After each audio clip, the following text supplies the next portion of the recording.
നമ്മൾ ഇന്നലെ ഇട്ട വീഡിയോയുടെ സെക്കൻഡ് പാർട്ടാണ്. നിങ്ങൾക്ക് എന്താണെങ്കിലും ഇഷ്ടമാകും എന്ന് ഞാൻ പറഞ്ഞത് ഈ വീഡിയോ ആട്ടോ. തിരുച്ചിറപ്പള്ളിയുടെ നഗരങ്ങളിൽ നിന്നൊക്കെ മാറി നിൽക്കുന്ന ഒരു സ്ഥലം. ഇവിടെ ബേർഡ്സ് മാത്രമല്ല, കുറേയധികം വെറൈറ്റി ആയിട്ടുള്ള മത്സ്യങ്ങളും ഉണ്ട്. മത്സ്യങ്ങളും ബേർഡ്സും സസ്യങ്ങളും അങ്ങനെയായി വേറിട്ട ഒരു ലൈഫ് തന്നെയാണ്. വെറും 200 രൂപയ്ക്ക് ഇത് ശരിക്കും വേർത്തായിട്ടുള്ളൊരു സ്ഥലമാണ്. കേരളത്തിലെ വളരെ കുറച്ച് പേർക്ക് മാത്രമേ ഇതിനെക്കുറിച്ച് അറിവുള്ളൂ എന്ന് തോന്നുന്നു. ആരും അങ്ങനെ പോകാറില്ല.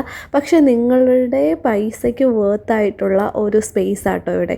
ഇവിടെ നിങ്ങൾക്ക് നിങ്ങളുടെ സമാധാനപൂർണ്ണമായ ഒരു അന്തരീക്ഷം സൃഷ്ടിക്കാം. സുഹൃത്തുക്കളൊക്കെ ആയിട്ട് പോവുകയാണെങ്കിൽ പിന്നെ പറയുകയും വേണ്ട.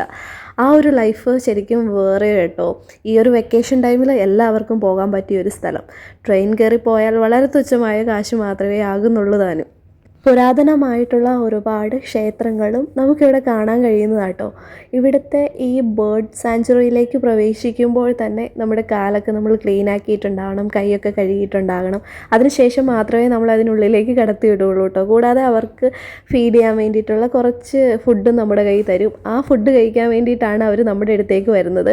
ആദ്യം തന്നെ എൻ്റെ കയ്യിലൊക്കെ ഉള്ളത് തീർന്നു പോയിട്ടുണ്ടായിരുന്നു. പിന്നെ എൻ്റെ കൂടെ വന്നവരുടെ കയ്യിൽ നിന്ന് കേട്ടോ ഞാൻ വാങ്ങിച്ചിട്ട് ഓരോന്ന് കൊടുത്തോണ്ടിരിക്കുന്നത്. ഇത് ശരിക്കും ഒരു ഡിഫറെൻ്റ് ആയിട്ടുള്ളൊരു എക്സ്പീരിയൻസ് ആണ്. എന്നെ സംബന്ധിച്ചിടത്തോളം എനിക്കിതൊരു ആദ്യത്തെ എക്സ്പീരിയൻസ് കൂടി കേട്ടോ. നമ്മൾ വേറൊരു ലോകത്ത് ചെന്ന പോലെ. പോരാത്തതിന് അവിടെ മഴയും കാറ്റും. എല്ലാ പക്ഷികളും മനുഷ്യനോട് ഭയങ്കരമായിട്ട് ഇണങ്ങി നിൽക്കുന്നവയാട്ടോ. നമ്മൾ ഫീഡ് ചെയ്യാൻ കൊണ്ടുവന്നിട്ടുള്ള സീഡ് കഴിക്കാൻ വേണ്ടിയിട്ടാണ് ഇവർ നമ്മുടെ അടുത്ത് വന്നിരിക്കുന്നത്.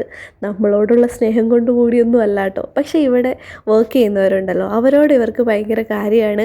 അവർ വിളിക്കുന്നിടത്തൊക്കെ ചെല്ലാറും ഉണ്ട് കേട്ടോ. ഞങ്ങളൊരു വൈകുന്നേര സമയമാണ് ഇത് കാണാൻ വേണ്ടിയിട്ട് പോയിട്ടുണ്ടായിരുന്നത്. അതുകൊണ്ട് തന്നെ ഒരുപാട് വെയിലൊന്നും ഉണ്ടായിരുന്നില്ലായിരുന്നു. നല്ലൊരു ക്ലൈമറ്റ് ആയിരുന്നു. ഏതായാലും ഇതിൻ്റെ ഉള്ളിലേക്ക് കയറുമ്പോൾ നല്ലൊരു തണുപ്പൊക്കെ കൂടിയൊരു ക്ലൈമറ്റാണ്. എങ്ങനെ പോയാലും ഒരു 2-3 മണിക്കൂർ ഇവിടെ സ്പെൻഡ് ചെയ്യാൻ കാണും. അപ്പോൾ ബൈ.